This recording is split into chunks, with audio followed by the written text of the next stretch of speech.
Cerita dimulai dengan digelarnya pernikahan bahagia antara putri konglomerat yaitu Hong Hai-in dan karyawan baru dari golongan rakyat biasa yang bernama Baek Yun-woo.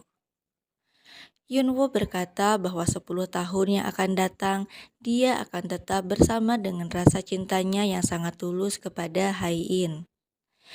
Hai-in pun berkata bahwa 10 tahun yang akan datang dirinya akan semakin sukses dengan Yun-woo yang selalu berada di sisinya. 3 tahun kemudian, Yun-woo dan Hai-in sedang bercerita awal mula mereka berdua dipertemukan. Yun-woo tak menyangka dia yang terlahir di desa bisa menikahi gadis cantik pintar dari Queen Group. Yun-woo merupakan karyawan baru Queen Group. Saat itu Yun-woo melihat Hai-in yang terus menendang mesin fotokopi. Karena kasihan, Yun-woo pun menolong Hai-in.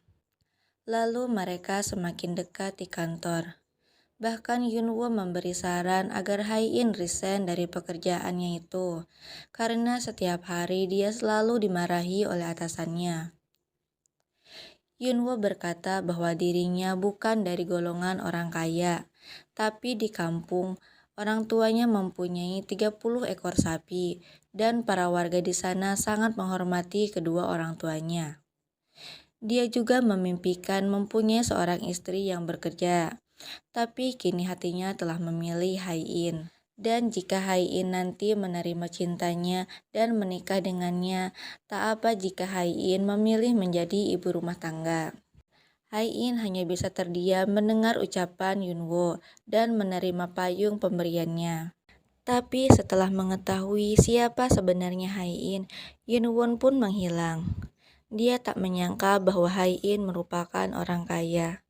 Karena rasa cintanya yang sangat besar, Hai-in pun pergi ke kampung halaman Yun-woo untuk menyusulnya. Kini Hai-in dan Yun-woo sama-sama bekerja di perusahaan Queen Group. Hai-in merupakan seseorang pembisnis hebat yang akan melakukan segala cara agar bisnisnya terus berjalan dengan lancar. Saat itu hasil penjualan tak sesuai dengan harapan Hai-in karena beberapa produk yang menghalangi penjualan mereka. Hai-in meminta agar mereka menutup semua merek yang menjadi penghambat. Namun salah satu karyawan berkata bahwa Tuan Baek Yun-woo selaku ketua hukum perusahaan Queen Group tak memberikan izin dengan alasan bahwa kemauan Hai-in dapat merugikan perusahaan. Hai-in marah.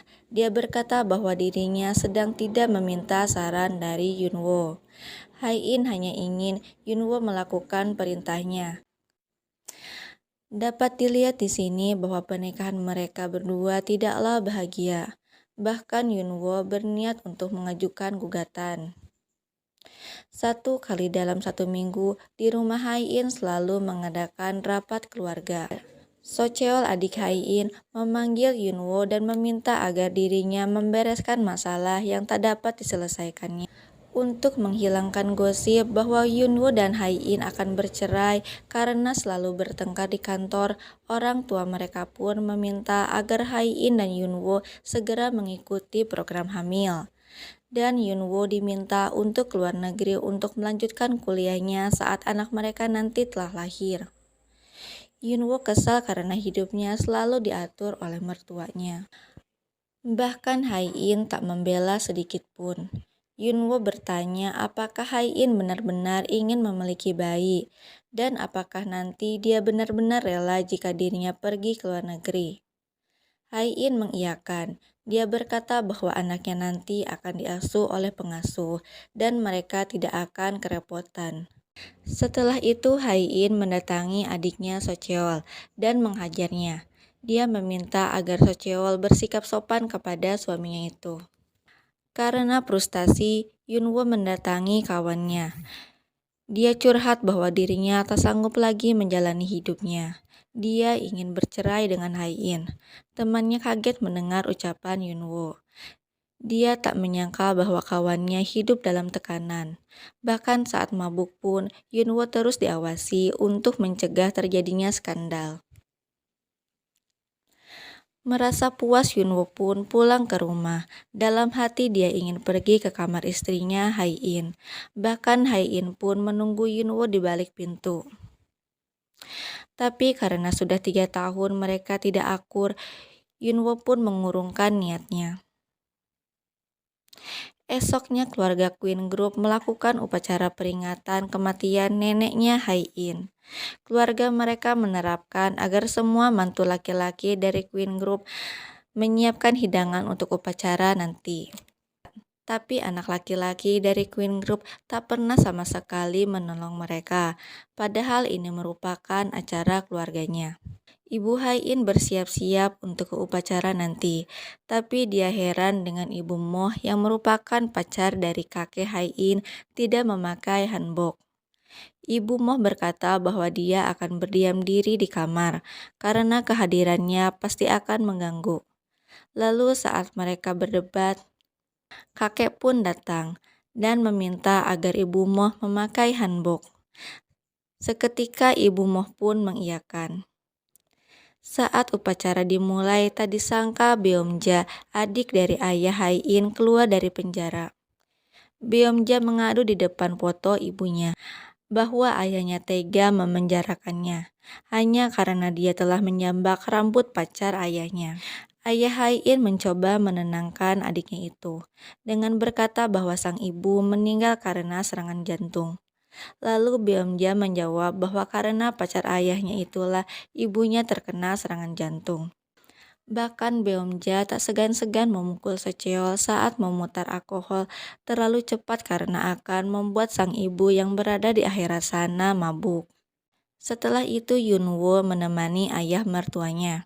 Salah satu karyawan setia dari si ayah meminta izin untuk mengundurkan diri. Dia berkata bahwa dirinya akan memulai bisnis baru. Tak disangka bahwa si ayah malah meminta agar Yunwo mencari tahu alasan si karyawannya itu mengundurkan diri. Dan Yunwo harus membuat karyawan itu menderita setelah dia pergi dari Queen Grove. Karena merasa mentalnya sangat hancur, Yunwo memutuskan untuk pergi ke psikiater. Yunwo berkata bahwa hidup dia kini sangat penuh dengan tekanan karena harus tinggal bersama mertua dan iparnya. Bahkan di kantor pun dia berada dalam tekanan bosnya yang bukan lain ialah istrinya sendiri. Si dokter memberi saran agar Yunwo keluar dari rumah itu bersama istrinya. Yunwo tak bisa karena kini dia sangat membenci istrinya. Dia menyesal karena telah percaya kepada sang istri bahwa dia tak akan membuatnya menangis. Di kantor, salah satu karyawan mertua Yunwo datang menemuinya. Dia meminta tolong agar Yunwo mau membantu salah satu saudaranya yang telah ditinggal mati oleh istrinya. Tapi dia tak mendapatkan sedikit pun harta istrinya karena mereka tak mempunyai seorang anak. Yunwo berkata bahwa dia bisa meminta tolong kepada salah satu teman pengacaranya. Kemudian karyawan itu berkata bahwa Yunwo sendiri yang harus menolongnya karena posisi Yunwo sama dengan saudaranya. Dia bahkan berkata bahwa Hai-in telah menulis surat wasiat sebelum menikah. Karena mengingat ucapan itu, Yunwo tak mau pergi kemanapun bersama Hai-in. Padahal Hai-in belum sempat berkata tempat tujuan mereka. Yunwo memutuskan untuk pergi ke kampung halamannya. Tak sengaja dia berpapasan dengan orang tuanya. Ayah Yunwo berkata kenapa Hai-in tak ikut, tapi Yunwo tak menjawab. Ibu menyambut kedatangan anaknya. Dia bergegas memasak banyak makanan untuk anaknya. Lalu saat semuanya kumpul, kakak perempuan Yunwo berkata bahwa dia kecewa kepada Yunwo yang tak datang di acara ulang tahun ayahnya. Yunwo pun meminta maaf. Lalu dia berkata bahwa dia akan menceraikan Hai-in. Ucapannya membuat semua orang kaget. Yunwo berkata bahwa dia tidak bahagia dengan pernikahannya. Sang ayah menjawab bahwa dalam pernikahan hal seperti itu adalah hal biasa. Pernikahan bertahan karena sesekali dia merasakan kebahagiaan-kebahagiaan kecil. Sesampainya di rumah, Yunwo mencoba berkata jujur kepada Hai-in. Tapi Hai-in meminta agar Yunwo mengizinkannya untuk berbicara duluan. Hai-in berkata bahwa tadi dirinya pergi ke rumah sakit, dan dokter berkata bahwa kini dirinya telah sekarat, dan hanya memiliki waktu selama 3 bulan untuk hidup. Yunwo kaget mendengar itu. Dia mengurungkan niatnya, dan meminta maaf karena tak menemani Hai-in pergi ke rumah sakit. Itulah episode satunya. Jangan lupa dukung channel ini dengan klik tombol like, komen, dan subscribe. Sampai jumpa di episode 2.